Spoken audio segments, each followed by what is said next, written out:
قال رسول الله صلى الله عليه وسلم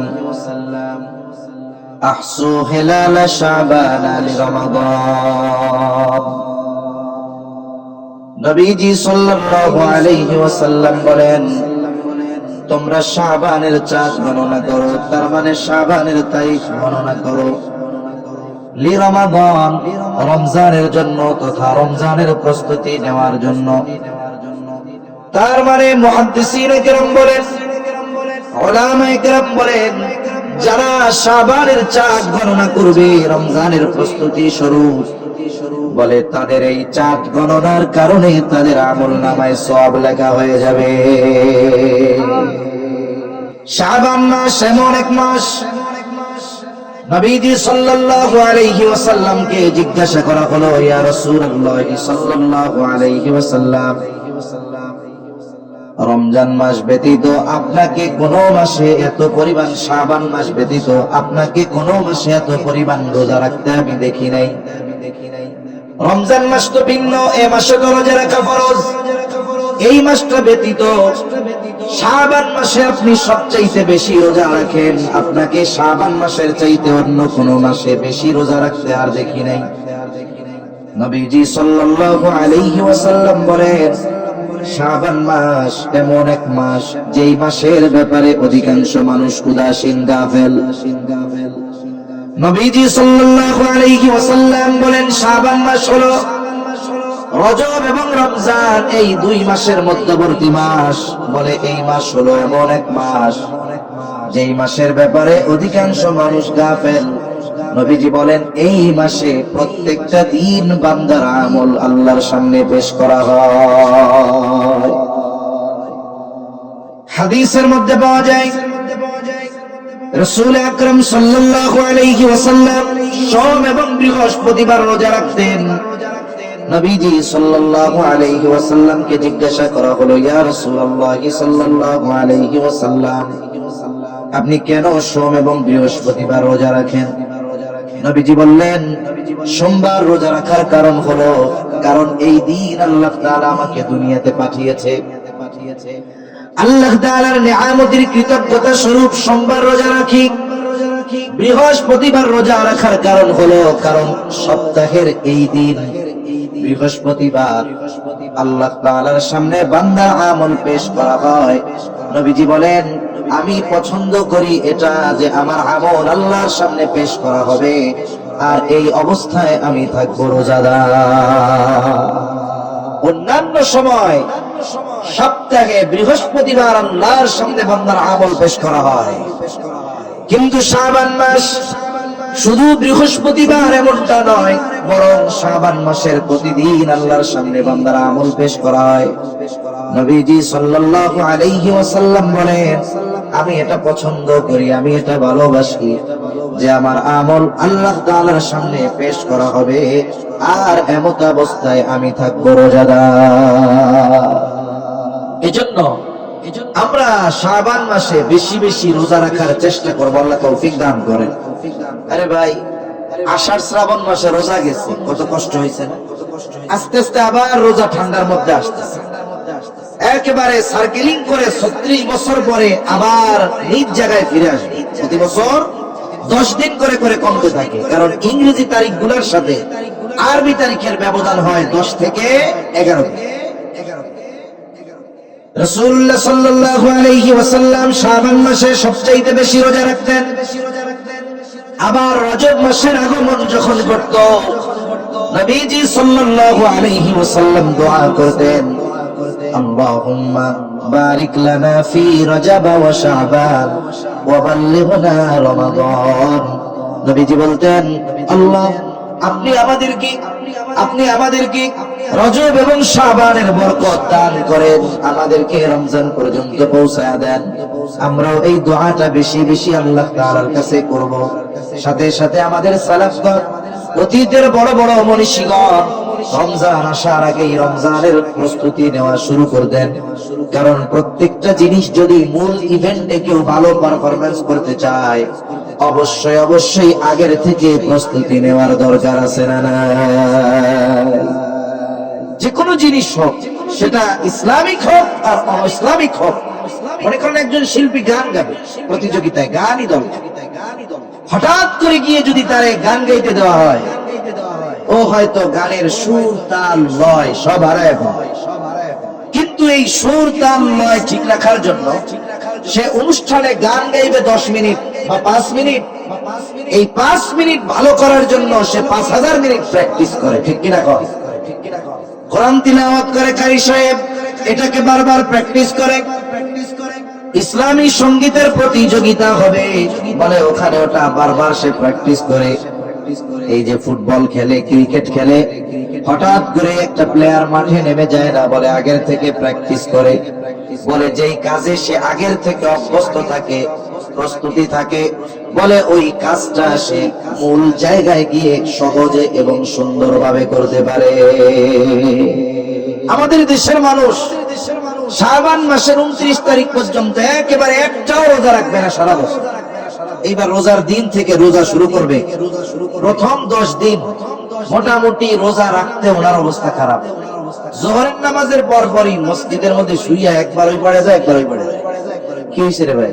কি হয়েছে রে ভাই? রোজায় ধরছে। রোজার কি হাত পা আছে নাকি? ধরলো কেমনে? বলে শুনেন, গোটা বছর রোজা যেহেতু রাখে নাই, এই পাকস্থলী, আমরা দৈনিক যেই সময়ে খাবার খাই, ও একেবারে যথা সময়ে গিয়ে দেখবেন ওই সময় আমাদের খিদা লাগে। যে ব্যক্তি প্রতিদিন সকাল 9টায় নাস্তা করে, দুপুর 2টায় দুপুরের খাবার খায়, রাত 8টা বা 9টায় রাত্রের খাবার খায়, দেখবেন প্রতিদিন ওই সময়টাতে তার খিদা লাগে। আবার প্র্যাকটিস করবেন, দুপুর বেলা 2টায় খান, খিদা লাগছে, আপনি 1 ঘন্টা 1.5 ঘন্টা দেরি করেন, জোর করে যদি না খান, দেখবেন কিছু সময় পরে খিদেটা মিটে যায়, ঠিক কিনা বলে? আবার গিয়ে রাত 9টার সময় মুখ খুলবেন। এই যে সারা বছর একটা নিয়মতান্ত্রিকতার সাথে আপনি আপনার পাকস্থলীর মুখ খোলারে অভ্যস্ত করছেন, এটা কি 2-4-10 দিনে পরিবর্তন হবে? এই যে পাকস্থলীর মুখ হা করার সময় পরিবর্তনে অভ্যস্ত হতে 2-4-10 দিন লেগে যায়। কারণ আপনি সাহারি খান কখন? একবারে সুবহে সাদিকের পূর্বে, ওই যে খান আর খান গিয়ে সন্ধ্যার সময় আযান দিনে। সারা বছর খাইছেন সকাল 9টায়, দুপুর 2টায়, রাত 9টায়। এখন ও সকাল 9টায় হা করে, হা করে দেখে কি রে, খাওয়ান টাউন দেয় নাকি? ওই যে একটু কষ্ট লাগে। আবার 2টার সময় আবার হা করে, এই জোহরের পরে। এবার খাওয়ান টাউন দেয় নাকি? আবার গিয়ে সে যখন ইফতারের পরে, তখন আবার রাত 9টার সময় আবার হা করে, খাওয়ান দেয় নাকি? এই যে যখন অভ্যাসটা আস্তে আস্তে পরিবর্তন হয়, বলে এটা হতে 8-10 দিন লেগে যায়। এজন্য হঠাৎ করে যখন কেউ রোজা রাখা শুরু করে, তার জন্য প্রথম কয়েকদিন রোজা রাখা কষ্টকর হয়ে যায়। কিন্তু ওই ব্যক্তি যদি রজব থেকে, শাবান মাস থেকেই যদি যথাযথভাবে প্রস্তুতি নিত, তাহলে রোজার মাসে শুরু থেকেই যথাযথ চাঞ্চল্যতার সাথে, উদ্দীপনার সাথে সে রোজা রাখতো, তার কষ্ট হতো না, তার বিপরীতে গিরা মাজা ব্যথাইতো না, ঠিক কিনা বলে? যেন এখন থেকে প্রস্তুতি নিবে তো ইনশাআল্লাহ। আল্লাহ আমাদের তৌফিক দান করেন, সকলে বলি আমিন। আমি যে আয়াতটা আপনাদের খেদমতে তিলাওয়াত করেছি, উক্ত আয়াতের মধ্যে আল্লাহ তাআলা আমাদেরকে জানিয়ে দেন। আল্লাহ তাআলা বলেন, اليوم أكملت لكم دينكم وأتممت عليكم نعمتي ورضيت لكم الإسلام دينا। আল্লাহ রাব্বুল আলামিন বলেন, আজকে আমি তোমাদের জন্য তোমাদের দিন, তোমাদের জীবন ব্যবস্থাকে পূর্ণ করে দিলাম। ওয়া আতমামতু আলাইকুম নি'মাতি, আমার নিয়ামত সমূহ তোমাদের জন্য পূর্ণ করে দিলাম। ওয়া রাদিতু লাকুমুল ইসলাম দীনা, আল্লাহ তাআলা বলেন ইসলামকে তোমাদের জন্য জীবন ব্যবস্থা হিসাবে মনোনীত করলাম। তাহলে আল্লাহ রাব্বুল আলামিন আমাদেরকে জীবন ব্যবস্থা দিয়ে এই দুনিয়াতে আল্লাহ তাআলা পাঠিয়েছেন। বলে যেই মানুষগুলো আল্লাহর মনোনীত এই জীবন ব্যবস্থার উপরে নিজেদেরকে পরিচালনা করে, বলে এই মানুষগুলোই হলো আল্লাহর খাঁটি গোলাম।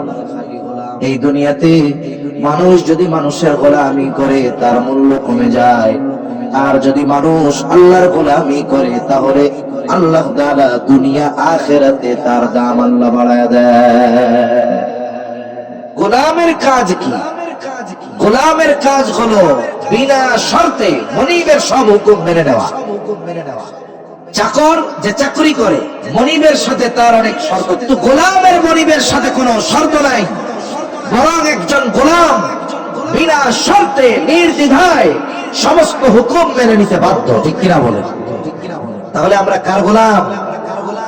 এই কথা আল্লাহ তাআলা কোরআনুল কারীমের মধ্যে বলেন, ওয়ামা খালাকাতুল জিন্না ওয়াল ইনসা ইল্লা লিয়াবুদুন। আল্লাহ তাআলা বলেন, আমি মানুষ এবং জিনকে শুধুমাত্র আমার ইবাদতের জন্যই সৃষ্টি করেছি, আমার দাসত্বের জন্য সৃষ্টি করেছি। আর দাসত্বকে কে করে? বলে যে দাস, যে গোলাম, সেই আল্লাহর গোলামি করে, দাসত্ব করে। আর আমরা হলাম আল্লাহর গোলাম, আমরা হলাম আল্লাহর দাস। এই গোলাম হওয়ার মধ্যে কোনো ব্যর্থতা নাই, লজ্জার কোনো কিছু নাই, বরং যে ব্যক্তি আল্লাহর যথাযথ গোলামি করতে পারে আল্লাহ তাআলার কাছে তার দাম সম্মান তত বেশি বেড়ে যায়। আমরা যে আল্লাহর বান্দা, আল্লাহর দাস, আল্লাহর গোলাম, এই পরিচয় দিতে আমাদের কোনো লজ্জা আছে? কিন্তু আমাদের আল্লাহর প্রকৃত পক্ষে গোলামি করার ক্ষেত্রে আমরা অনেক পিছিয়ে গেছি। মুখ দিয়ে যদিও বলি আমরা আল্লাহর গোলাম, কিন্তু গোলামি করি অপর মানুষের। ঠিক কিনা বলেন? মানব রচিত জীবন ব্যবস্থার দাসত্ব আমরা গ্রহণ করে নিয়েছি, অথচ আল্লাহ সুবহানাহু ওয়া তাআলা আমাদের জন্য এক পরিপূর্ণ জীবন বিধান, সংবিধান, কোরআন দিয়েছেন কি দেন নাই? আমরা এটা মুখে বলি, কিন্তু বাস্তব জীবনে এটা প্রয়োগের প্রচেষ্টা আমাদের নিতান্তই কম। এজন্য যদি আমরা কোরআন মেনে চলি, কোরআন সুন্নাহর আলোকে আমাদের জীবনকে সুসজ্জিত করি, তাহলে এই প্রকৃত গোলামি হবে কার? যারা বলেন কার? এই পৃথিবীতে গোলামের পরিচয় দিতে, আল্লাহর গোলাম হিসাবে পরিচয় দিতে হীনমন্যতায় ভোগার কোনো সুযোগ নাই। কারণ প্রত্যেকটা নবী রাসূল ওনারা নিজেদেরকে আল্লাহর গোলাম বলে পরিচয় দিয়েছেন। আমার আপনার নবী পরিচয় দিয়েছেন। শুধু তাই না, এই পৃথিবীর আল্লাহ তাআলার অন্যতম এক নিদর্শন হযরত ঈসা আলাইহিস সালাতু ওয়াস সালাম। আল্লাহ তাআলা তাকে পিতাবিহীন দুনিয়াতে পাঠিয়েছেন। যখন তিনি দুনিয়ায় ভূমিষ্ঠ হলেন, আল্লাহ তাআলা মারিয়াম আলাইহিস সালামকে আদেশ দিলেন, যাও তুমি তোমার সম্প্রদায়ের কাছে যাও। তার কাছে যখন সম্প্রদায়ের কাছে ছোট বাচ্চা করে নিয়ে মারিয়াম আলাইহিস সালাম হাজির, ওনার সম্প্রদায়ের মানুষ দুই ভাগে বিভক্ত হয়ে গেল। কয় ভাগে? জোরে বলেন। এক ভাগ মারিয়াম আলাইহিস সালামকে অপবাদ দিচ্ছে, তারা মারিয়াম আলাইহিস সালামকে ব্যভিচারিণী বলতে চায়। কারণ তারা চিন্তা করতেছে, যার বিবাহ হয় নাই, স্বামী নাই, তার যদি সন্তান হয় এটা নিশ্চয়ই খারাপ মেয়ে। আর এক গ্রুপ বলতে চায়, মারিয়াম তো পুত পবিত্র একজন নারী, কোন পুরুষের সংস্পর্শে যায় নাই, তাহলে তার এই সন্তান যেন সন্তান নয়, এটা চাইলে আল্লাহর সন্তান হবে। নাউজুবিল্লাহ বলেন। আল্লাহ তাআলা কোরআনুল কারীমের মধ্যে ওই খ্রিস্টান যারা ঈসা আলাইহিস সালামকে আল্লাহর সন্তান বলে, তাদের কথা জানায় দেয়া বলেন, ওয়াকালাতিন নাসারাল মাসীহু ইবনুল্লাহ। একদল বলে ঈসা আলাইহিস সালাম আল্লাহর সন্তান, আর ইহুদিরা মারিয়াম আলাইহিস সালামকে অপবাদ দিচ্ছে। এই দুইটা গ্রুপ হয়ে গেল। কি বলতেছে তারা মারিয়াম আলাইহিস সালামকে?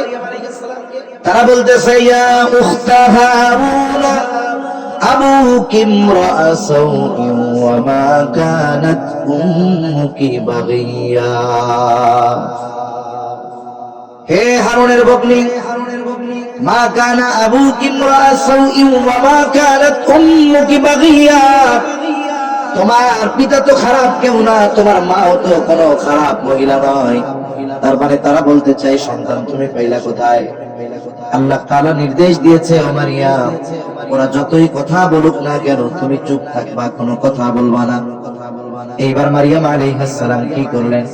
ফাআশারাত ইলাইহি, ইশারা দিয়ে দিলেন যে আমারে কিছু জিজ্ঞাসা করো না, আমার কোলের যে শিশু তাকে জিজ্ঞাসা করো।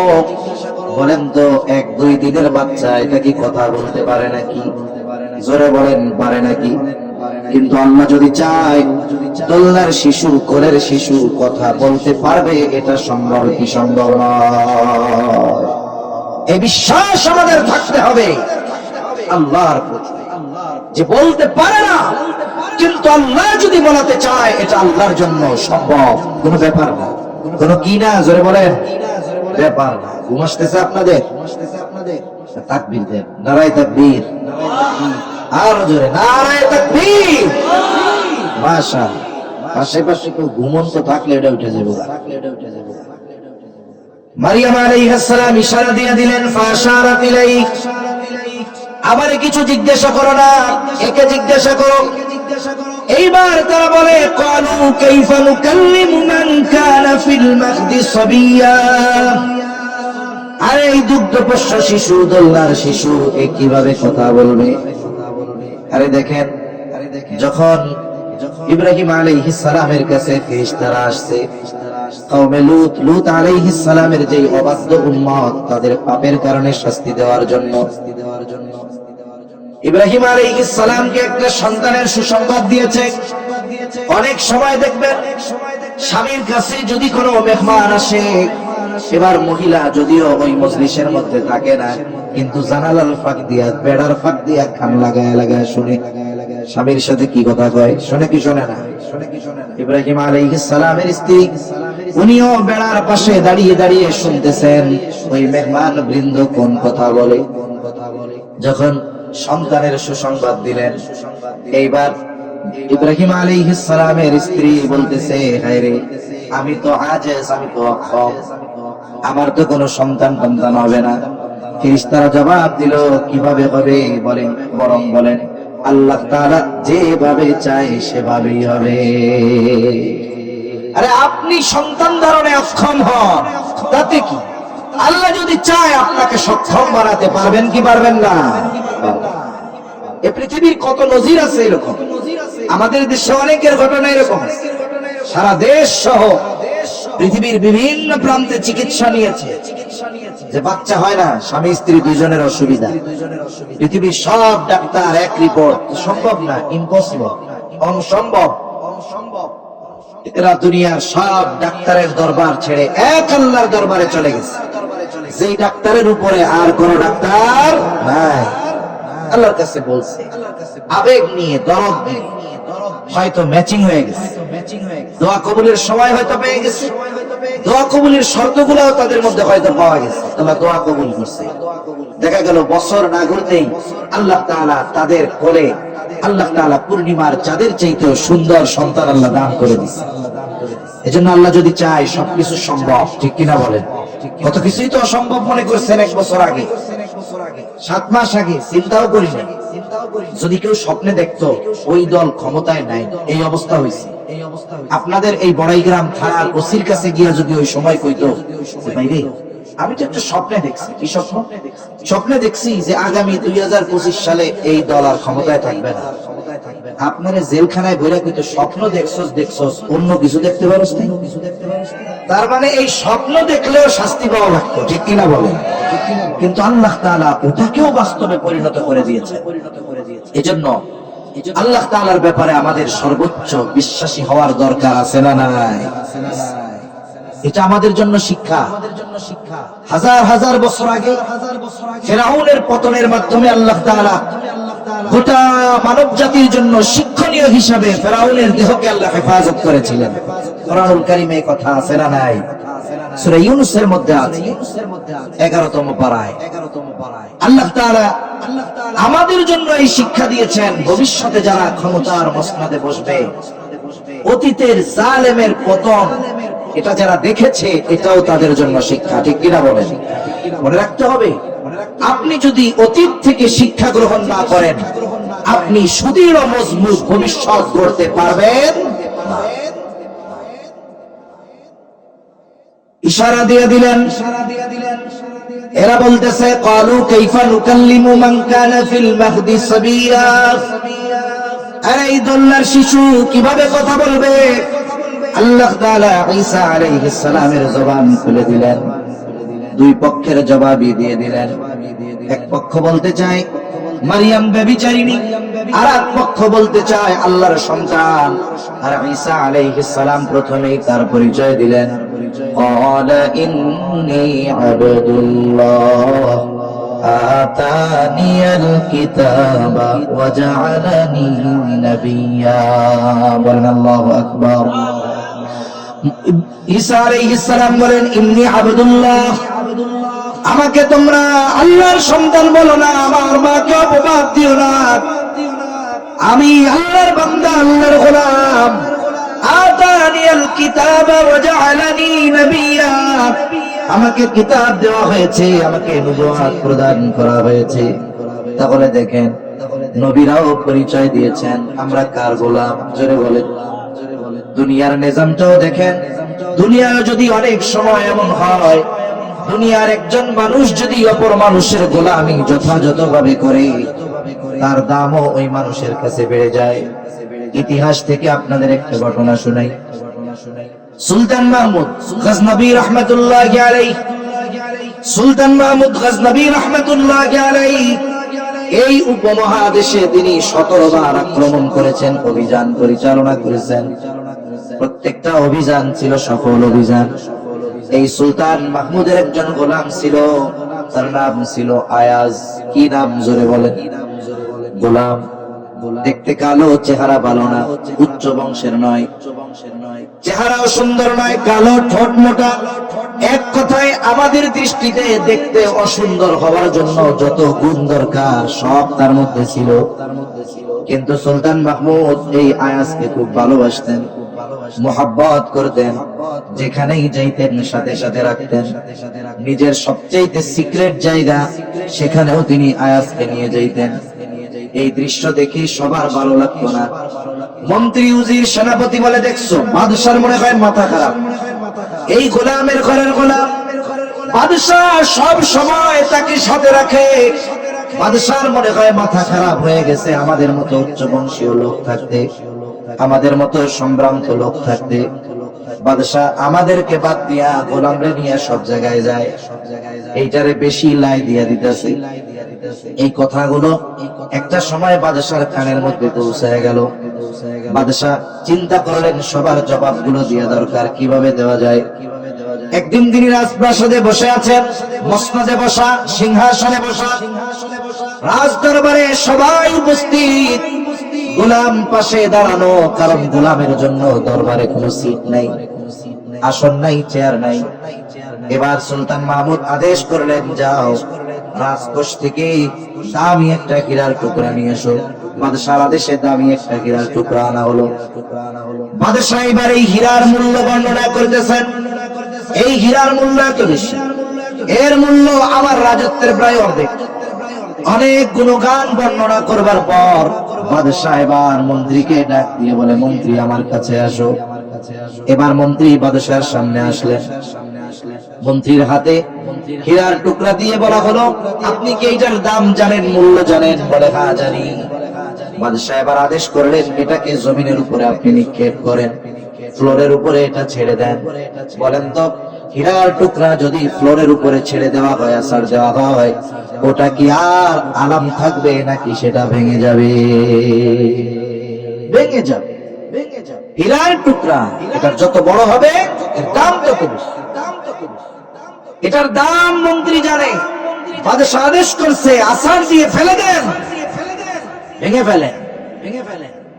মন্ত্রী এবার কাকুতি মিনতি করে বলে, বাদশাহ নামদার, আমাকে আপনি ক্ষমা করে দিবেন, আমার দ্বারা এটা সম্ভব নয়।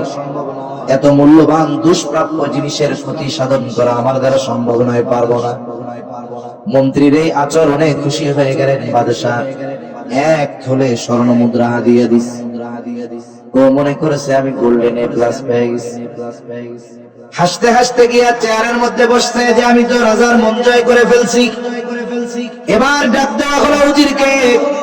হীরার টুকরা হাতে দিয়ে বলা হলো, এটার দাম জানো? বলে, হ্যাঁ জানি। ধরো এটাকে জমিনের উপরে নিক্ষেপ করো। বলেন তো, মন্ত্রীকে আদেশ করার পরে যেই কাম মন্ত্রী করে নাই, এই কাম না কইরা এক থুইলা স্বর্ণ মুদ্রা পাইছে, এই কাম উজিরে পিড়াইয়া মারলেও সে করবে না। ও আরো তেল মারে বেশি, পারলে পার উপরে জড়াইয়াই পড়ে, এই কাম আমি করতে পারবো।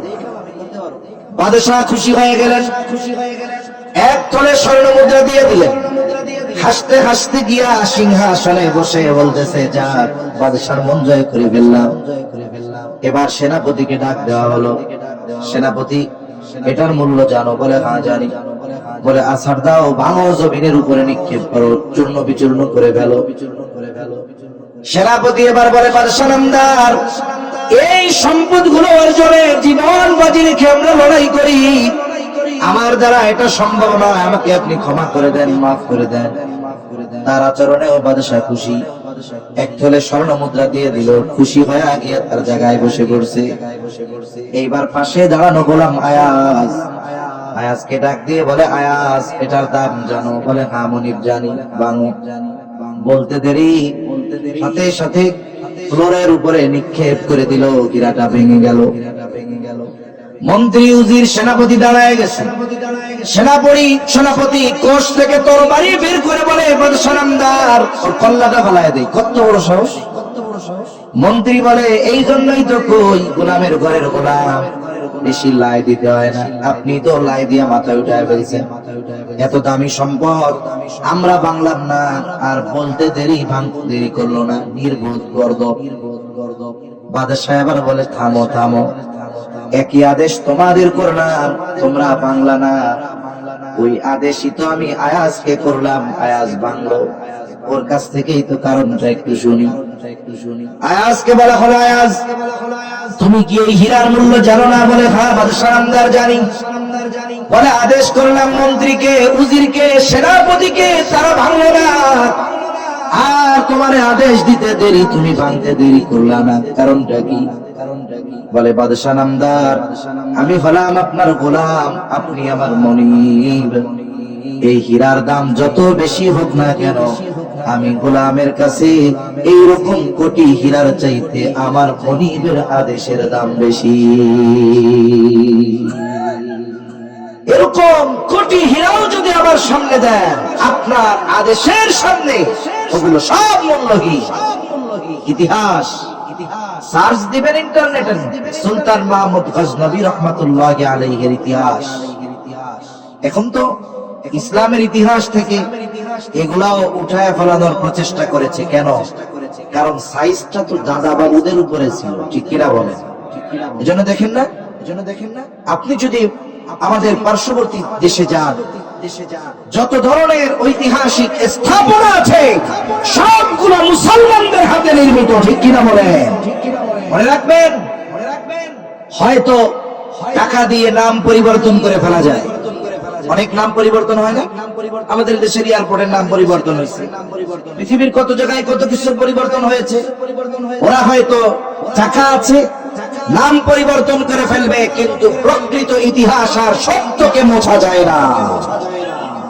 সত্য আজ অথবা কাল এটা আলোকিত হয়ে ফুটে ওঠে। হয়তো সাময়িক চাপা দিয়ে রাখা যায়, কিন্তু ওটাকে নির্মূল করা যায় না, ধ্বংস করা যায় না।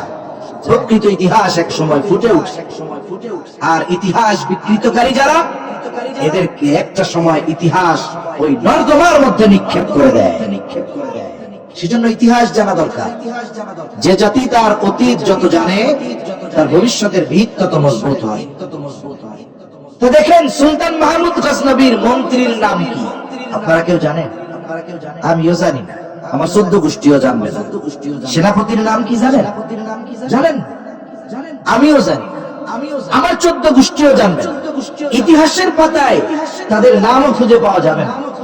কিন্তু আয়াজ সুলতান মাহমুদের গোলামি যথাযথভাবে করার কারণে মন্ত্রী উজির নাজিরের নাম নাই ঠিক, কিন্তু সুলতান মাহমুদের সাথে ইতিহাসের পাতায় গোলাম আয়াজের নাম আছে না? না, মনে রাখতে হবে।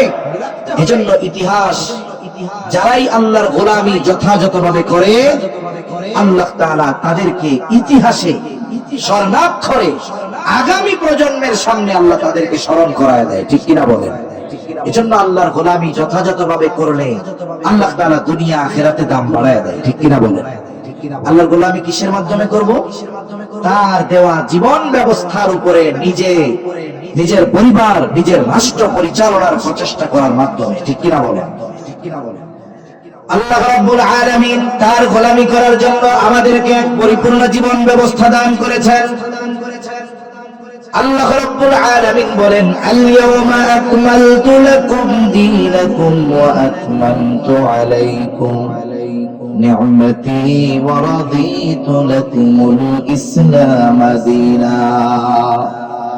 এই আয়াতের তাফসীরে মাআরিফুল কোরআনের মধ্যে এসেছে, খলিফাতুল মুসলিমিন হযরত ওমর রাদিয়াল্লাহু তাআলা আনহুর কাছে একজন ইহুদি এসেছেন।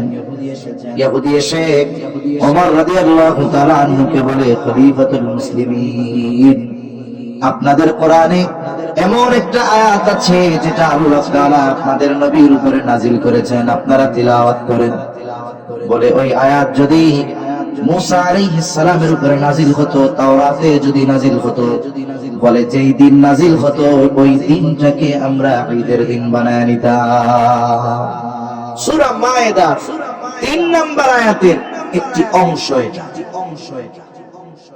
হযরত ওমর রাদিয়াল্লাহু তাআলা আনহু উৎসাহের সাথে জিজ্ঞাসা করলেন, কোন সে আয়াত? যদি তাওরাতে নাজিল হতো ওই দিনটাকে তোমরা ঈদের দিন বানায় নিতা। ইহুদি বলে, এই আয়াত, আল ইয়াওমা আকমালতু লাকুম দীনাকুম ওয়া আতমামতু আলাইকুম নি'মাতি ওয়া রাদিতু লাকুমুল ইসলাম দীনা। যেহেতু তাফসীর ও কোরআন মাহফিল, আমি আমার মূল কথাগুলো এখনই বলবো। আমি প্রথমে এই কথাগুলো মেনে নেওয়ার জন্য আপনাদের অন্তরে একটু আগ্রহ সৃষ্টির চেষ্টা করেছি, কিন্তু মূল তৌফিক দেওয়ার মালিক কে? জোরে বলেন। আমি শুধু এতটুকু বোঝাতে চেয়েছি, দেখুন, দুনিয়ায় যদি একজন মানুষ যদি আল্লাহ মানুষের গোলামি করে, ইতিহাসের পাতায় স্বর্ণাক্ষরে তার নাম উঠে যায়। আমরা যদি আহকামুল হাকিমিনের আদেশের গোলামি করি, দুনিয়ার মানুষ আমাকে আপনাকে না চিনুক আর না জানুক, আমাকে আপনাকে আসমানের ফেরেশতারা চিনবে কি চিনবে না? আপনি দুনিয়ার সেলিব্রিটি হয়তো হবেন না, কিন্তু আপনি আসমানের সেলিব্রিটি হয়ে যাবেন ইনশাআল্লাহ। হযরত ওমর রাদিয়াল্লাহু তাআলা আনহু বললেন, কোন সে আয়াত? তখন ইহুদি বলল, এই আয়াত। হযরত ওমর রাদিয়াল্লাহু তাআলা আনহু বলেন, আল্লাহর শপথ, এই আয়াত কোথায়, কার উপরে, কোন দিন নাজিল হয়েছে আমি জানি। বলে, এটা বিদায় হজের দিন, ইয়াউমে আরাফা। ওই দিনটা ছিল আবার জুমার দিন, জুমার দিন, আরাফার দিন। জাবালে রহমত পাহাড়ে রাসূল আকরাম সাল্লাল্লাহু আলাইহি ওয়াসাল্লামের উপর এই আয়াত আল্লাহ তাআলা নাজিল করলেন। এই আয়াতে মৌলিক বিষয়গুলোর দিকে আমরা একটু খেয়াল করব। আল্লাহ তাআলা বললেন, আল ইয়াউমা আকমালতু লাকুম দীনাকুম, আজকে আমি তোমাদের জন্য তোমাদের দ্বীন তথা তোমাদের জীবন ব্যবস্থাকে আমি পূর্ণাঙ্গ করে দিলাম। দ্বীন, জীবন ব্যবস্থা, তার মানে মানব জীবন পরিচালনার জন্য যত কিছুর দরকার সব কিছুর সমাধান দিয়েছেন কে? মানব জীবনের এমন কোন দিক নাই যেটার সমাধান কোরআন সুন্নাহর মধ্যে নাই, কিন্তু আমাদের অজ্ঞতার কারণে হয়তো আমরা জানি না। এজন্য নবীজি সাল্লাল্লাহু আলাইহি ওয়াসাল্লাম এই ঘোষণার সাথে সাথে বিদায় হজে নিজেও ঘোষণা দিয়ে দিয়েছেন, তারাকতু ফীকুম আমরাইন লান তাদিল্লু মা তামাসসাকতুম বিহিমা কিতাবাল্লাহি ওয়া সুন্নাত রাসূলিহি। নবীজি সাল্লাল্লাহু আলাইহি ওয়াসাল্লাম বলেন, আমি তোমাদের নিকটে দুটো জিনিস রেখে যাচ্ছি। কয়টা জিনিস? একটু জোরে কন, আরো জোরে। কয়টা? আল্লাহর নবী বলেন, লান তাদিল্লু মা তামাসসাকতুম বিহিমা, তোমরা যদি এই দুটো জিনিসকে আঁকড়ে ধরে রাখো তোমরা কখনোই পথভ্রষ্ট হবে না। একটা হলো কোরআন আর একটা হলো আমার সুন্নাহ।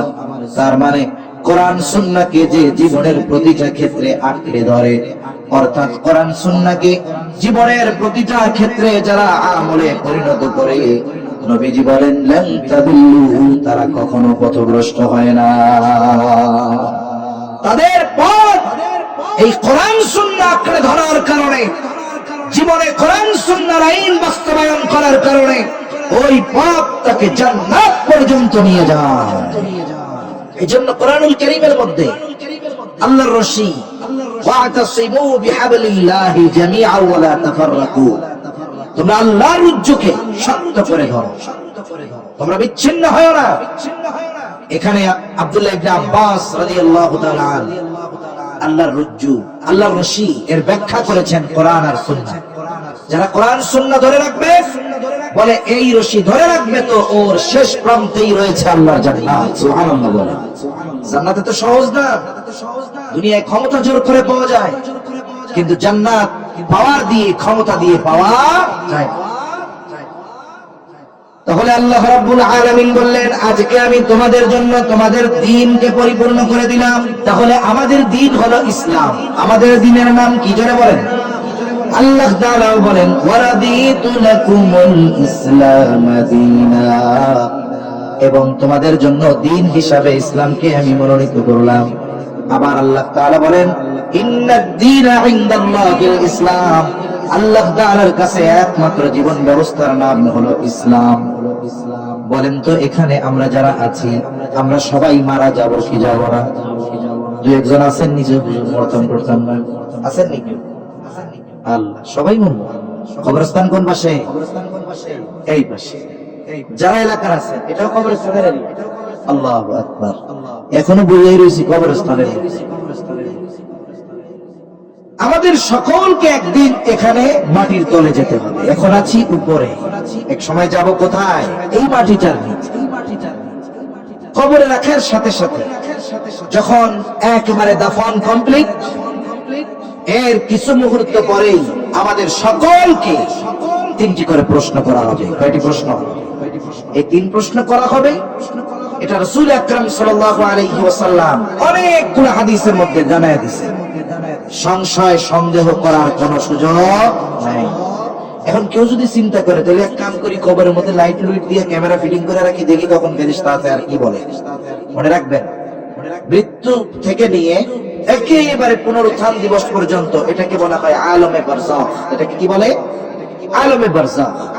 এটা লোকচক্ষুর অন্তরালের এক জগৎ। ওই জগতের কোনো কিছু দুনিয়ার মানুষ চোখ দিয়ে দেখতে পারে না। এই পৃথিবীর অনেক কিছু আমরা দেখি না, কিন্তু না দেখেও বিশ্বাস করি। যেমন অনুবীক্ষণ যন্ত্র দিয়ে অনেক কিছু দেখা যায়, মাইক্রোস্কোপ দিয়ে অনেক কিছু দেখা যায়, আমরা দেখি না। অনেক সময় অনেক ভিডিও দেখি যে খাইতেছি, আরে আল্লাহ, মাইক্রোস্কোপ দিয়ে দেখার পরে ওই জিনিস আর খাইতেই মন চায়, কিস কিস কিস কিস করতেছে। এগুলো ওখানে আছে। বিজ্ঞান আল্লাহ তাআলার রহমতে ওটা দেখানোর যোগ্যতা অর্জন করেছে, আমরা দেখতেছি। কিন্তু যদি না দেখতাম বিশ্বাস করতাম না। যেখানে ময়লা আছে, কিন্তু বাস্তবেই আছে, পোকা আছে, ব্যাকটেরিয়া আছে, নড়াচড়া করতেছে, আমরা দেখতেছি না ঠিক, কিন্তু আছে। এটা প্রযুক্তির মাধ্যমে দেখা লাগতেছে, ঠিক কিনা বলেন? এখন দেখি না বিদায় তো অস্বীকার করতেছি না। কি বলি তখন? এটা খালি চোখে দেখা যাবে না, এটা মাইক্রোস্কোপ দিয়ে, অনুবীক্ষণ যন্ত্র দিয়ে দেখা যাবে। এজন্য অনেক জিনিস আছে মানুষ খালি চোখে দেখে না, আল্লাহ দেখার তৌফিক দেন না। মনে করেন যদি ওই তৌফিক আল্লাহ দিত, ফল হাতে নিছেন, কিলবিল করতেছে পোক, ভাত খাইতে গেছেন, কিলবিল করতেছে পোকা, এটি দেখলে খাইতে পারতে না, খাইয়ে মরণ লাগতো আমাকে। এজন্য আল্লাহ তাআলা বান্দার কল্যাণের জন্য অনেক কিছু বান্দার চোখের অন্তরালে রেখেছে, শ্রবণের বাইরে রেখেছে। বান্দা শোনে না, বান্দা দেখতে পায় না, দেখে না, শোনে না, এজন্য ওই বিষয়কে অস্বীকার করার কোন সুযোগ নাই। আলমে বারজাখে প্রশ্নের জবাব দিতে হবে, কোনো সন্দেহ নাই। বলে তিনটা প্রশ্ন করা হবে, এই তিন প্রশ্নের খবর সকলের জানা আছে। কি তিন প্রশ্ন করা হবে? এক নম্বর প্রশ্ন হবে, মার রব্বুকা, তোমার রব কে? বলেন তো আমাদের রব কে? জোরে বলেন, আরো জোরে বলেন কে? ওয়া দীনুকা, তোমার দিন কি? বলেন তো আমাদের দিন কি? নবীর ব্যাপারে বলা হবে ওমান নবিয়ুকা, অথবা নবীকে দেখায় বলা হবে মা হাদার রাজুলুল্লাযী বুইসা ফীকুম, এই ব্যক্তিকে যাকে তোমাদের কাছে প্রেরণ করা হয়েছিল। অথবা বলেন তো আমাদের নবীকে। এই প্রশ্নের জবাব সবার জানা আছে না নাই? আসেনি? জোরে বলেন। কার জানা নেই? একটু হাত উঁচা করেন। এই 3 প্রশ্নের জবাব জানি না কেউ।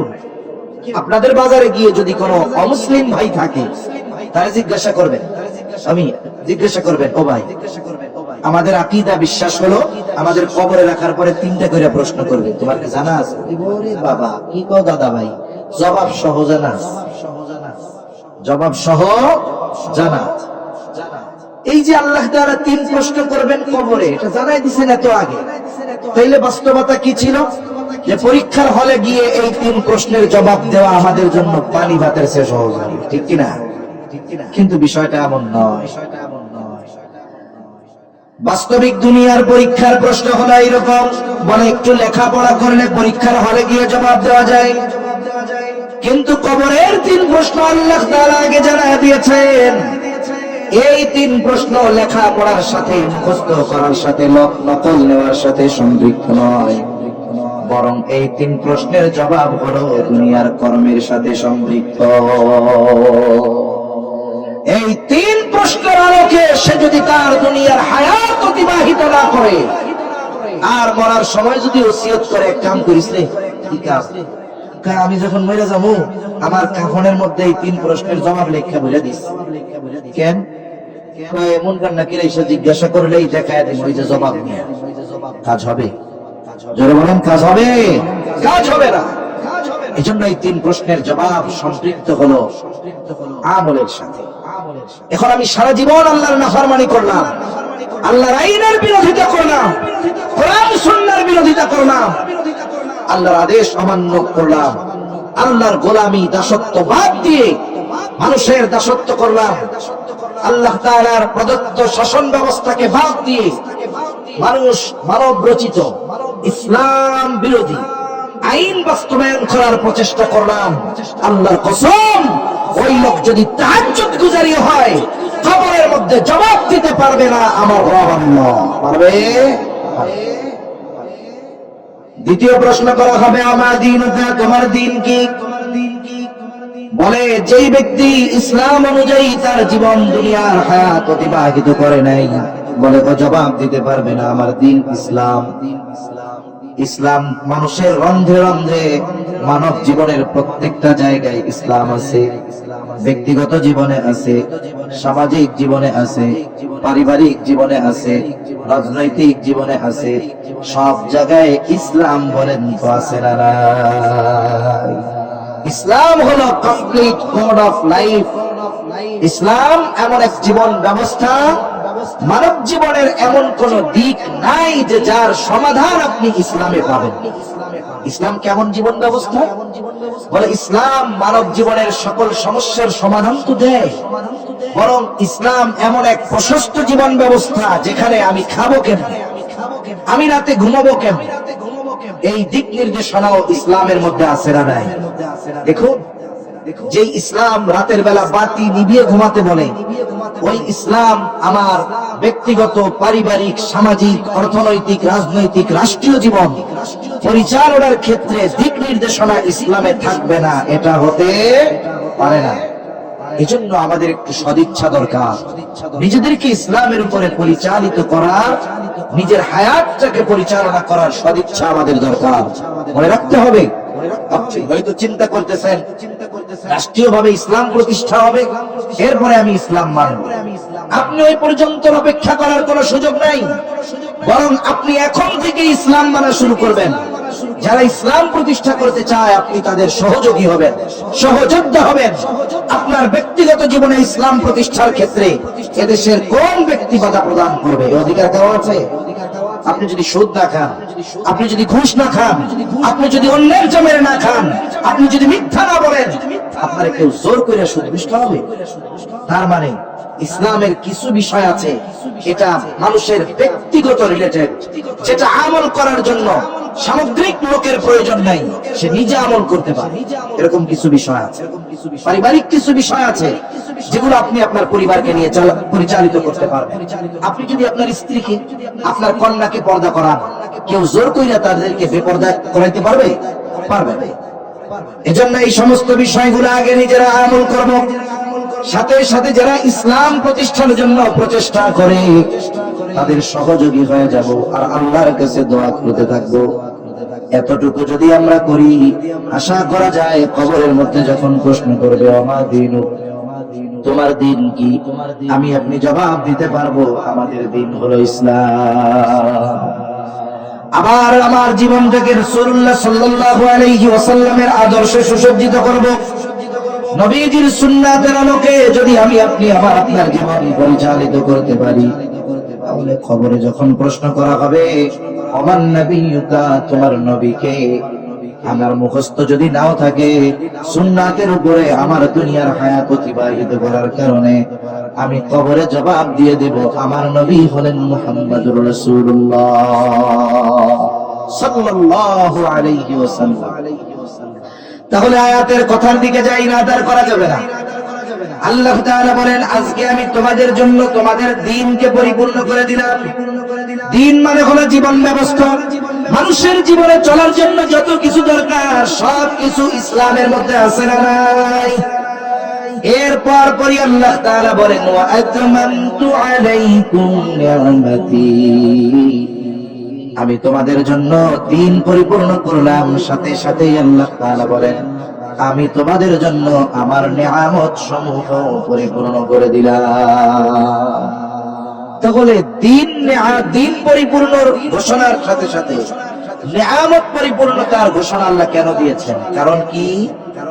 বলে এই পৃথিবীতে এমন একটা মুহূর্ত নাই যেই মুহূর্ত অতিবাহিত হচ্ছে আর আমরা আল্লাহর নিয়ামত গ্রহণ করি নাই।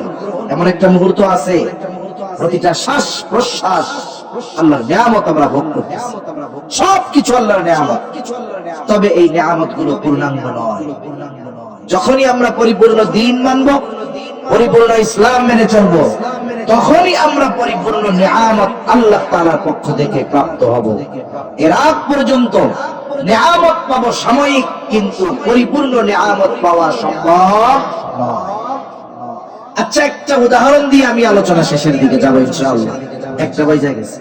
দেখুন এই পৃথিবীতে বর্তমান সময় যত দেশ আছে, সব দেশগুলোর মধ্যে যারা রাষ্ট্র পরিচালনা করে, এই দৃষ্টিকোণ থেকে বলেন তো কোরআন সুন্নাহর আলোকে এই পৃথিবীতে কোন দেশ সর্বোচ্চ কোরআন সুন্নাহর আলোকে পরিচালিত হয়? কে বলতে পারবেন? জোরে বলেন। এই দেশটার 3 বছরের আগের কথা একটু চিন্তা করেন। 22 বছর ধরে, প্রায় 2 যুগ, শুধু আমেরিকা একা নয়, আমরা তো আমেরিকার ভয় পাই, আর ওরা আমেরিকার কথা শুনলে কয় ডোন্ট কেয়ার। এগুলার কি বলে? এটা কিছু জায়গায় দেখাইলে খুশি হয়, কিছু জায়গায় দেখাইলে রাগ হয়। আরে মিয়া, আমাগো দেশেরটা আমরা কই, আমাগো দেশে দেখাইলে রাগ হয়, তাই না? আমাগো দেশেরটাই কই। ওরা আমেরিকারে কি বলে? Don't care. কি বলে বলেন? আমরা গুনি না। শুধু আমেরিকা একা নয়, তার সম্মিলিত জোট ন্যাটো একযোগে একসাথে ধারাবাহিক ভাবে 22 বছর হামলা চালিয়েছে আফগানিস্তান। 1971 সালে পাকিস্তান কতটুকু হামলা চালিয়েছিল, তাইতে দেশের কি অবস্থা হয়েছিল। আর 22 বছর ওই সময়ের সমরাস্ত্র আর এই সময়ের আকাশ জমিন তফাৎ। কত উন্নত প্রযুক্তির ক্ষেপণাস্ত্র আফগানিস্তানের উপরে নিক্ষেপ করা হয়েছে। এমন কোন দিন নাই বোমা হামলা হয়নি। একটা দেশ যদি 22 বছর ব্যাপী হামলা করা হয়, ওই দেশের কিছু বাকি থাকতে পারে? একবারে ধ্বংসস্তূপে পরিণত হয়ে গেছে। আমেরিকা দেখলো ধ্বংসস্তূপে পরিণত করেছি ঠিক, কিন্তু যাদের ধ্বংস করতে চেয়েছি তাদের কিছু করতে পারি। একটা সময় কি হলো, আমেরিকা হিসাব নিকাশ করে দেখে যদি আর 5 বছর থাকি তাইলে আমার সুপার পাওয়ার গিরি শেষ। এটাই বাস্তবতা। এই ক্ষমতা হারানোর ভয়ে আমেরিকা আস্তে করে আফগানিস্তান থেকে পালিয়েছে। কি করছে বলেন তো? এটাই বাস্তবতা। তারা পালিয়েছে। পালিয়েছে কেমনে? বলে ওই সময় ওই দেশের যে রিজার্ভ ছিল আফগানিস্তানের, ওইগুলা নিয়েও চলে গেছে। তার মানে শাসক যারা এখন, তাদের হাতে ক্ষমতার দায়িত্ব তুলে দিছে একেবারে খালি হাতে, কিচ্ছুই দেয়নি। চিন্তা করছে আমাদের দেশে $20 বিলিয়ন এখনো আছে রিজার্ভ। তা দিয়ে মোটামুটি দেশের মানুষ বৈশা 6 মাস খাইতে পারবে। এরপরেও আমরা যখন পত্রিকায় পড়ি রিজার্ভ 20 বিলিয়নের নিচে আসছে, গ্রামের প্রত্যন্ত অঞ্চলের মানুষটাও এখন রিজার্ভ কি এটা বুঝে, শুনতে শুনতে কোরআনের মধ্যে কুতকুত করে কাঁপুনি শুরু হয়ে যায়, ওরে আল্লাহ যদি 2 মাস শেষ হয়ে যায়, ঠিক কিনা বলেন? কিন্তু তাদের হাতে কিছুই নেই, একেবারে কি নাই বলেন, কিছুই নাই। আমেরিকা ওদের হাতে রাষ্ট্র পরিচালনার দায়িত্ব দিয়ে আছে, ধ্বংসস্তূপ সামনে পড়ে আছে। আমেরিকা চিন্তা করছে যাদের হাতে ক্ষমতা দিছি এদের বিরুদ্ধে আমাদের কিছু করা লাগবে না, ওই দেশের মানুষ কয়েকদিন পরে বলা শুরু করবে আগেই ভালো ছিলাম, আগেই ভালো ছিলামের গল্প শুনেন না আপনারা? কিছু ঘটলেই আমরা দেখি আগেই ভালো ছিলাম। একজন নিচে লেখে তুই কি 9 মাস আগে আগেই ভালো ছিলাম এই কথা লিখতে পারতি? তা এখন যে লিখতে পারতেছস আগেই ভালো ছিলাম, তার মানে তুই এখনো ভালো আছিস, ঠিক কিনা বলে? আল্লাহ তাআলা আমাদেরকে আরো ভালো রাখেন, সকলে বলি আমিন। মনে রাখতে হবে দেশে বিভিন্ন রাজনৈতিক দল থাকবে, এটা রাজনীতির কথা না, এটা আমাদের সম্মিলিত কথা। রাজনৈতিক দল থাকবে, এটা একটা দেশের সৌন্দর্য।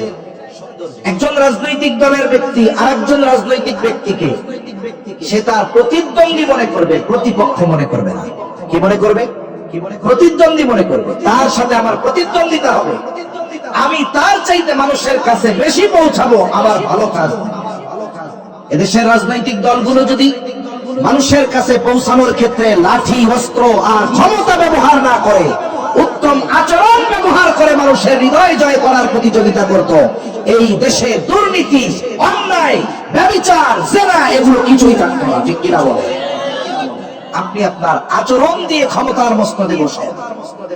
আপনি মনে রাখবেন, আপনি জোর প্রয়োগ করে হয়তো একটা চেয়ারে বসতে পারবেন, কিন্তু মানুষের হৃদয়ের মণিকোঠায় বসতে পারবেন না। এজন্য আগামীর যারা রাজনৈতিক দল আছে, এরা যদি কেউ শুনেন, কর্মীরা থাকেন, তাদের কাছে অনুরোধ থাকবে এটা, আপনারা আপনাদের আচরণের মাধ্যমে মানুষের মন জয় করেন। এই আচরণের দ্বারা মন জয় করে যদি ব্যালট বাক্সে ভোট নিতে পারেন, তাহলে দেখা যাবে যুগের পর যুগ আপনি ক্ষমতার মসনদে থাকতে পারবেন নির্দ্বিধায়। কেন? বলে আপনি তো ওই চেয়ারে নন, ওই চেয়ারটা হয়তো দামি কাঠের, কিন্তু মানুষ তো আপনাকে স্থান দিয়েছে তার হৃদয়ের মণিকোঠায়, ঠিক কিনা বলেন? এজন্য শুধু কাঠের সিংহাসনে বসার ফিকির না করে মানুষের হৃদয়ের সিংহাসনে বসার প্রচেষ্টা করেন, কাজে লাগবে। এখন কথার থেকে গেলাম, কোন কথার থেকে গেছি, এদিকে আবার চলে গেলাম আরেক জায়গায়। তা এই যে বলতেছিল যে যাদের হাতে দিছি ওরা মনে করছে কিছুই তো নাই, কয়দিন পরে পাবলিক এই বলবে আগেই ভালো ছিল, আগেই ভালো ছিল। কিন্তু আমরা কি দেখলাম? 3 বছর এখনো হয় নাই, এই সেপ্টেম্বরে 3 বছর পূর্ণ হবে। এই 2.5 বছরের মধ্যে ধ্বংসস্তূপ থেকে একটা দেশ কিভাবে করতে হয়, রিজার্ভবিহীন ওই আল্লাহর বান্দারা কোরআন সুন্নাহর আলোকে রাষ্ট্র পরিচালনার সর্বোচ্চ প্রচেষ্টার মাধ্যমে দেখিয়ে দিয়েছে, যদি আল্লাহর দ্বীন প্রতিষ্ঠা করা হয় কি পরিমাণ নিয়ামত আল্লাহর পক্ষ থেকে আসতে পারে, ঠিক কিনা বলে? এজন্য আল্লাহ তাআলা কোরআনুল কারীমের মধ্যে বলেন, ওয়ালাউ আন্না আহলাল কুরা আমানু ওয়াত্তাকাউ লাফাতাহনা আলাইহিম বারাকাতিন মিনাস সামাই ওয়াল আরদ। আল্লাহ তাআলা বলেন, যদি ওই অধিবাসী, ওই জনপদের অধিবাসীরা ঈমানদার হয়ে যাইত, মুত্তাকি হয়ে যাইত, তার মানে ঈমান আনতো, সাথে সাথে আল্লাহ তাআলার বিধিনিষেধ গুলো মেনে নিত, আল্লাহর আইন যদি তারা ব্যক্তিগত জীবন থেকে রাষ্ট্রীয় জীবন পর্যন্ত প্রতিষ্ঠা করত, কি হতো? আল্লাহ তাআলা বলেন, লাফাতাহনা আলাইহিম বারাকাতিন মিনাস সামাই ওয়াল আরদ। আল্লাহ তাআলা বলেন, তাহলে অবশ্যই আমি তাদের জন্য আসমান এবং জমিনের বরকতের দরজা সমূহ খুলে দিতাম। চিন্তা করো, কিছু দিয়া যায় না, কি হইছে? তারা তেলের খনি পেয়ে গেছে, উত্তোলন করবে কেমনে? ব্রিটিশরা চিন্তা করে, আমেরিকা চিন্তা করে আমাদের ছাড়া তেল তুলতে পারবে না, মোল্লারা কই খাড়াও। এইবার নিজস্ব প্রযুক্তি উদ্ভাবনের মাধ্যমে নিজেরা তেল তোলা শুরু করছে। যারা উদ্ভাবন করতে পারছে এটাকে আপগ্রেড, এটাকে সময়ের সাথে সাথে উন্নত তারা করতে পারবে, ঠিক কিনা বলেন? মনে রাখবেন, একটা জিনিস অস্তিত্বহীন থেকে অস্তিত্ব দেওয়া কঠিন, তবে অস্তিত্ব দেওয়ার পরে ওটাকে আপগ্রেড করা আর কঠিন কোনো কাজ না।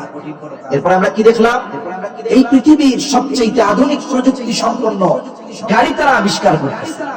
মরুভূমির মধ্যে দিয়ে বিশাল ক্যানেল নিয়ে গেছে, খাল। কেন? তারা তাদের কৃষি খাতকে উন্নয়ন করতে চায়। মনে রাখবেন, একটা দেশ হাজারো ব্রিজ আছে, মেট্রো রেল আছে, কালভার্ট আছে, বড় বড় আপনার পারমাণবিক বিদ্যুৎ উপকেন্দ্র আছে। এগুলো দিয়ে মানুষ বাঁচবে না, এগুলো দিয়ে সাধারণ মানুষ বাঁচবে না। এগুলো হয়তো সাময়িক সহজতার কারণে লাগবে। আচ্ছা বলেন তো, আপনাদের এলাকায় 30 বছর আগে কারেন্ট ছিল? 30 বছর আপনারা কি ওই সময় মরে গেছিলেন? জোরে বলেন, মরে গেছিলেন? কত কষ্ট করে ঢাকা যাইতেন সময় নিয়ে, কিন্তু মরে তো যান। কিন্তু যদি 30 বছর আগে খাবার না থাকতো 10 দিন, কারেন্ট 10 দিন না থাকলে বাঁচবেন, খাবার যদি 10 দিন না থাকে। এজন্য একটা দেশ স্বয়ং সম্পূর্ণ হওয়ার জন্য তাদের কৃষি ক্ষেত্রে বিপ্লব সাধনের প্রয়োজন। কিন্তু আফসোস, আমাদের দেশের কৃষকেরা অনেক কষ্ট করে উৎপাদন করে। যখন মানুষের চাহিদা পূরণের জন্য যথেষ্ট পরিমাণ হতো, আমরা তখনই দেখতাম এদেশের মানুষ দাম পাওয়ার আশায় পেঁয়াজ রোপণ করছে, রসুন রোপণ করছে, বাম্পার ফলন হয়েছে। ঠিক যখন বাজারে বেচা কেনা শুরু হবে, আমদানি শুরু হয়ে গেছে। আছে না নাই? বহির্বিশ্ব থেকে, বহির্বিশ্ব না, পাশের দেশ থেকে আমদানি করার কারণে কি হলো? আমাদের দেশের কৃষক মাঠে মারা।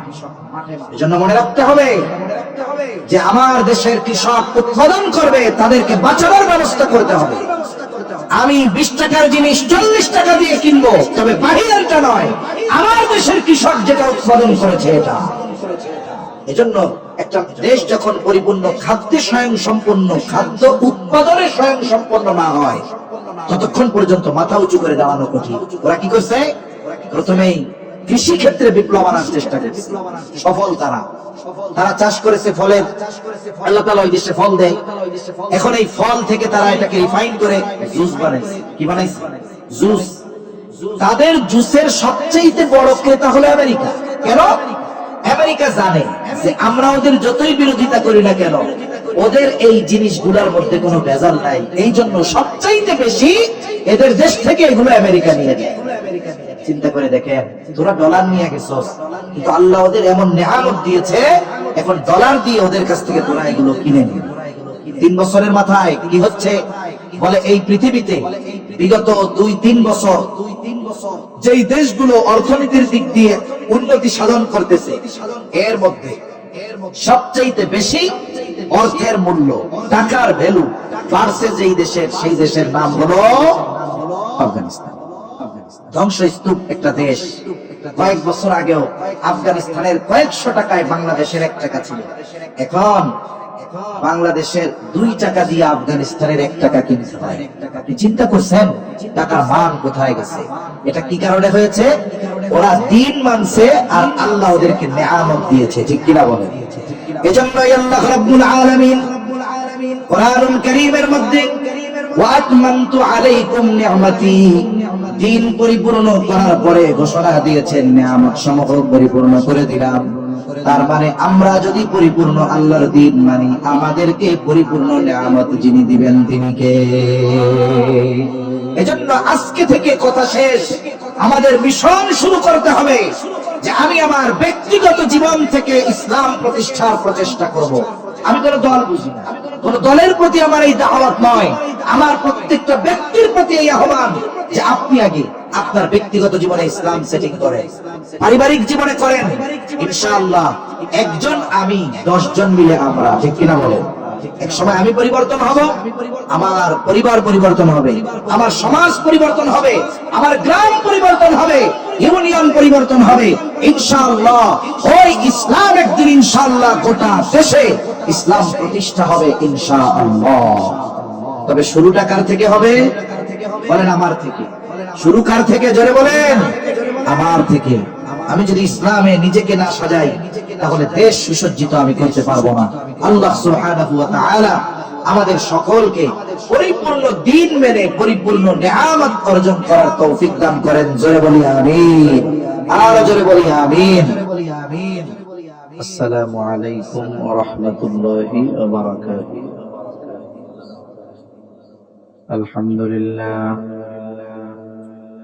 আলহামদুলিল্লাহ الذي هدانا للإسلام،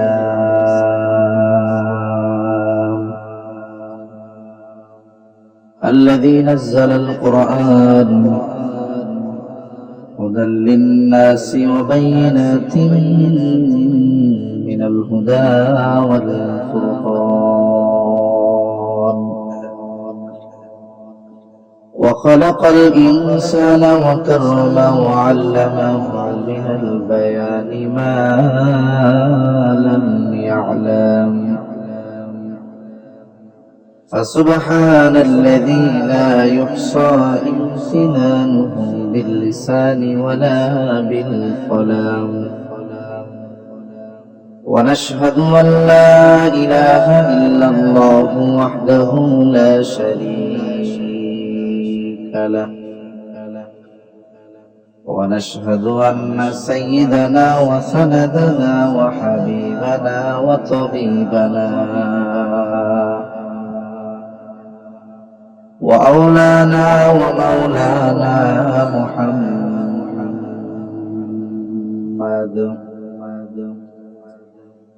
صلى الله تعالى عليه وعلى آله وأصحابه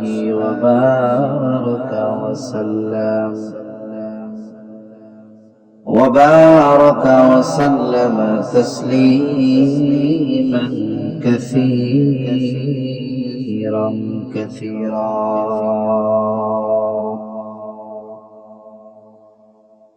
أما بعد، فأعوذ بالله من الشيطان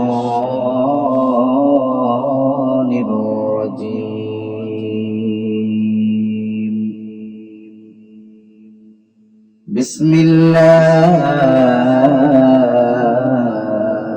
الرحمن الرحيم.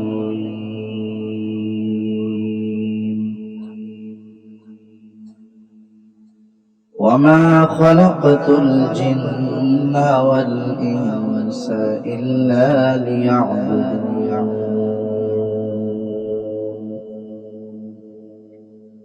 وقال تعالى: اليوم أكملت لكم دينكم وأتممت عليكم نعمتي ورضيت لكم الإسلام دينا. وقال رسول الله صلى الله عليه وسلم: بني الإسلام على خمس: شهادة أن لا إله إلا الله وأن محمد رسول الله، وإقام الصلاة وإيتاء الزكاة والحج وصوم رمضان، أو كما قال النبي صلى الله عليه وسلم. صدق الله العلي العظيم وصدق رسوله النبي الكريم، ونحن على ذلك من الشاهدين والشاكرين، والحمد لله رب العالمين. سبحانك لا علم لنا إلا ما علمتنا، إنك أنت العليم الحكيم. اللهم صل على محمد وعلى آل محمد كما صليت على إبراهيم وعلى آل إبراهيم إنك حميد مجيد اللهم بارك على محمد وعلى آل محمد كما باركت على إبراهيم وعلى آل إبراهيم إنك حميد مجيد আল্লাহর মহব্বতে আমরা জবান খুলে একটু জিকির করি লা ইলাহা ইল্লাল্লাহ লা ইলাহা ইল্লাল্লাহ লা ইলাহা ইল্লাল্লাহ।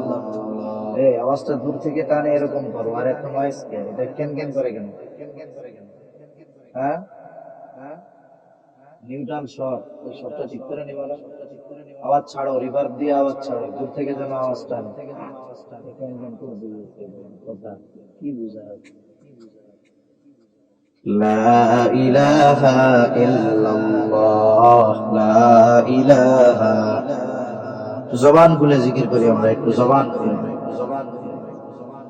لا إله إلا الله لا إله إلا الله لا إله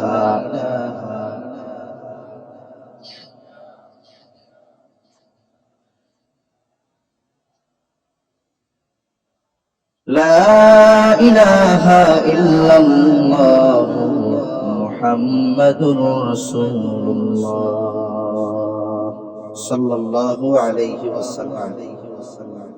আলহামদুলিল্লাহ, ঐতিহ্যবাহী নাটোর জেলার অন্তর্গত গুরুদাসপুর থানাধীন বড়াই গ্রাম।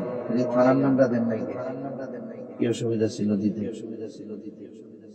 বড়াই গ্রাম থানাধীন চামটা দিয়ারপাড়া কবরস্থান হাফেজিয়া কওমি মাদ্রাসা ও ইয়াতিমখানার উন্নতি কল্পে 18তম বার্ষিক তাফসীরুল কোরআন মাহফিলের সম্মানিত শ্রদ্ধেয় সভাপতি আলহাজ ডক্টর মোহাম্মদ আফজাল হোসেন সরকার ও জনাব আলহাজ মোহাম্মদ মাহবুব আলম সরকার।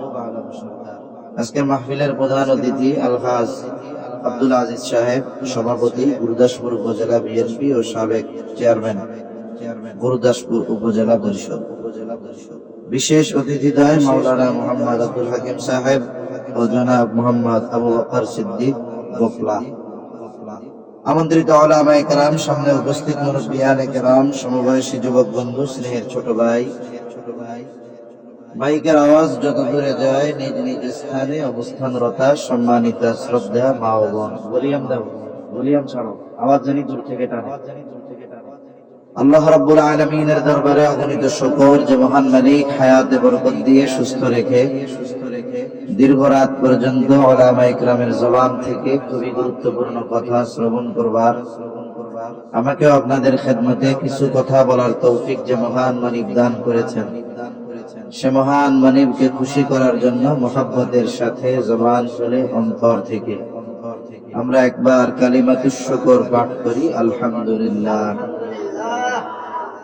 অগণিত দুরূদ ও সালাম সাইয়্যিদুল আম্বিয়া আশরাফুল আম্বিয়া খাতামুল আম্বিয়া ইমামুল মুরসালিন রাহমাতুল লিল আলামিন মুহাম্মাদুর রাসূলুল্লাহ সাল্লাল্লাহু আলাইহি ওয়াসাল্লামের উপর। আমি আপনাদের খেদমতে পবিত্র কোরআনুল কারীমের দুই জায়গা থেকে তিলাওয়াত করেছি ও রাসূল আকরাম সাল্লাল্লাহু আলাইহি ওয়াসাল্লামের অগণিত হাদিস থেকে একটা হাদিস পাঠ করেছি। আল্লাহ তাআলার কাছে তৌফিক চাই, আল্লাহ তাআলা কিছু কথা বলার তৌফিক দেন, যে কথাগুলো আমাদের সবার দুনিয়া এবং আখিরাতের জন্য কল্যাণকর হয়। সকলে বলি আমিন। যেহেতু রাত অনেক, মধ্যরাত 12টা বাজে, 5 মিনিট বাকি আমার ঘড়িতে। রাত বেশি হলে বেনামাজির কোনো টেনশন নাই, টেনশন হলো নামাজির, ঠিক কিনা বলেন? আমার মনে হয় এই জায়গায় আলহামদুলিল্লাহ কেউ বেনামাজি নাই। যদি থাকেন একটু হাত উঁচা করেন তো, হুজুর আমি বেনামাজি। কেউ আছেন? বেনামাজি কেউ নাই, যেরকম আলহামদুলিল্লাহ। একজন বেনামাজি চিন্তা করেন খারাপ কাজ কোনটা জানেন? যেই কাজটা করার পরে মানুষের সামনে বলা যায় না। বেনামাজি অনেক আছে, আমিও জানি, কিন্তু এই জায়গা দাঁড়িয়ে বুক ফুলিয়ে বলার মতো সাহস তার নাই যে সে বেনামাজি। ঠিক কিনা বলেন? তার মানে নামাজ না পড়া এটা অতি গর্হিত মন্দ একটি কাজ। তা কমপক্ষে আমরা ধরে নিলাম এখানে বেনামাজি কেউ নাই। কই হুজুর সপ্তাহে একদিন হইলেও তো পড়ি। তাহলে ওই দৃষ্টিকোণ থেকে ধরে দিলাম সকলে নামাজি। তাহলে রাত বেশি হলে টেনশন কার? বলেন বেনামাজির। কার? বেনামাজির টেনশন বেশি। নামাজির টেনশন বেশি, বেনামাজির কোনো টেনশন নাই। এজন্য বেশি রাত করা উচিত না। আসলে প্রোগ্রামগুলো যদি সারা রাতের হয় এক হিসাব, কিন্তু যদি মধ্যরাত পর্যন্ত হয় চেষ্টা করা 12টার মধ্যে শেষ করে দেওয়া। এরপরেও কর্তৃপক্ষের ইচ্ছা থাকার পরেও মাদ্রাসার অনেক ফর্মালিটি থাকে। আবার শ্রোতা যারা, এনাদের একটা অভ্যাস যে আমরা আগে আগে যাবো, 10টার পরে যাবো। এই সব কিছু বিবেচনা করে সামনে এনে মাদ্রাসা পরিচালনা করার সহজার্থে অনেক মেহমান বৃন্দ আসেন, সব কিছু মিলে রাত হয়েই যায়। এরপরেও অনুরোধ থাকবে, ভবিষ্যতে চেষ্টা থাকবে যে একটু দ্রুততার সাথে শেষ করার। কারণ আমাদের এই দেরির কারণে যদি একজন নামাজির নামাজ ছুটে যায় তাহলে গোটা দায়ভার আমাদের উপরে এসেও পড়বে। ঠিক কিনা বলেন? এজন্য আল্লাহ তাআলা অত্র প্রতিষ্ঠানের দায়িত্বশীল যারা আছেন, আল্লাহ তাআলা এনাদেরকে ভবিষ্যতে আরো সুন্দরভাবে, এমনিই তো সুন্দর আয়োজন, কত সুন্দর ব্যবস্থাপনা, ভবিষ্যতে আরো সুন্দরভাবে এই আয়োজন পরিচালনা করার তৌফিক আল্লাহ দান করেন বলি আমিন। এরপরেও আপনারাও তো আলহামদুলিল্লাহ উত্তরবঙ্গের মানুষ, আপনারাও যখন দ্বীনের জন্য চাওয়া হয় ধারাবাহিকতার সাথে আপনারা দিতেই থাকেন। অনেক সময় দেখা যায় লোক এই জায়গায় যে কয়জন সেই হিসাবে মানুষের স্লিপ কাগজ আসে আরো বেশি। এটাও আল্লাহ তাআলার রহমত। দোয়া করি আল্লাহ তাআলা যারা দিয়েছেন, দিচ্ছেন, দোয়ার আগেও কিছু দেওয়ার নিয়ত করেছেন, আল্লাহ তাআলা সবার দানগুলো কবুল করুক বলি আমিন। শাবান মাস চলতেছে, কি মাস জোরে বলেন? মসজিদের ইমাম নয়, মাদ্রাসার ছাত্র নয়, উলামায়ে কেরাম নয়, এর মধ্যে কে আছেন যে আজকে কয় তারিখ কে বলতে পারবেন? একটু হাত উঁচা করেন। শাবানের কয় তারিখ? হ্যাঁ, কয় তারিখ? একজন 5 তারিখ কয়, আর একজন 6 তারিখ কইছে। চিন্তা করে 5 না 6। সূর্যাস্তের সাথে সাথে নতুন 1 তারিখ শুরু হয়, এটা আরবি হিসাবে। সেই হিসাবে সন্ধ্যা থেকে শুরু হয়েছে কয় তারিখ? 6 তারিখ। রমজান মাস চলে আসতেছে, হয়তো আর 23 দিন, যদি 30 দিন পূর্ণ হয় তো 24 দিন। কিন্তু যেহেতু গত মাস 30 দিনে গেছে, বেশিরভাগ সম্ভাবনা এই মাসটা 29 দিনে হওয়ার সম্ভাবনা আছে। আমরা আজকে থেকে এই তারিখগুলো গণনা করি। বিশ্বকাপ, ফুটবল, ক্রিকেট, বড় বড় ইভেন্ট যখন হয়, এখন তো আর পত্রিকা লাগে না, এখন তো মোটামুটি মোবাইলেই সব খবর পাওয়া যায়। যখন পত্রিকা পড়তো মানুষ, বেশি পড়তো। বিশ্বকাপ ফুটবলের বাকি আছে 100 দিন, ওই প্রথম পেজের এক কোণার মধ্যে লেখা থাকতো বিশ্বকাপ ফুটবল আর মাত্র 100 দিন। পরের দিন আসতো আর মাত্র 99 দিন। এটাকে বলে ডে কাউন্টিং। এটাকে কি বলে? ডে কাউন্টিং, দিন গণনা। সময় যত নিকটবর্তী হতো, ক্রীড়া প্রেমী যারা, এদের মধ্যে আবেগ, উত্তেজনা তত বেশি কাজ করত, এখনো করে। দেখেন না, মানুষ দিনের কাজে যত আগ্রহী না হোক, গুনার কাজে অনেক আগ্রহী এবং উচ্ছ্বাস প্রকাশ করে মানুষ। যখন বিশ্বকাপ ফুটবল শুরু হওয়ার আগের থেকে কত প্রস্তুতি, বাড়িতে পতাকা লাগায়। প্রতি বছর আমাদের দেশে 15-20 জনের খবর তো আমরাই শুনি যে বিশ্বকাপ ফুটবলের সময় 15-20 জন মারা গেছে, কেউ পতাকা টাঙাতে গিয়া, কেউ ছাদের থেকে পড়ে, কেউ গাছের থেকে পড়ে, কেউ পতাকা টানাতে গিয়ে কারেন্টের তারের সাথে শক খেয়ে। এই যে মানুষগুলো কত আগ্রহ উদ্দীপনা নিয়ে এই গুনার কাজটা করার জন্য, দেখার জন্য প্রস্তুতি নেয়। আগের থেকে প্রিয় দলের জার্সি গায়ে দেয়। এই বছর প্রিয় দলের প্রিয় প্লেয়ার কোন চুলের কাটিং দিছে ওইটাও আবার মাথার মধ্যে কাটিং দেয়। দেয় কি দেয় না? যত সময় কাছায় একজন আর একজন চইলা আইতাছে, আমার তো আর তর শুইতাছে না। দেখুন, গুনার কাজে ডে কাউন্টিং এর মাধ্যমে মানুষের মধ্যে এক আবেগ, উত্তেজনাকে জীবিত রাখা হয়। অনুরূপ ভাবে যেই ব্যক্তিগুলো আসলে আল্লাহ তাআলাকে চায়, গুনাহ মাফ করাতে চায়, বছরের শ্রেষ্ঠ মাস রমজান মাস ইবাদতের সাথে অতিবাহিত করতে চায়, এই মানুষগুলো শাবান মাস শুরু হলেই চাঁদ গণনা শুরু করে দেয়। ঠিক কিনা বলেন?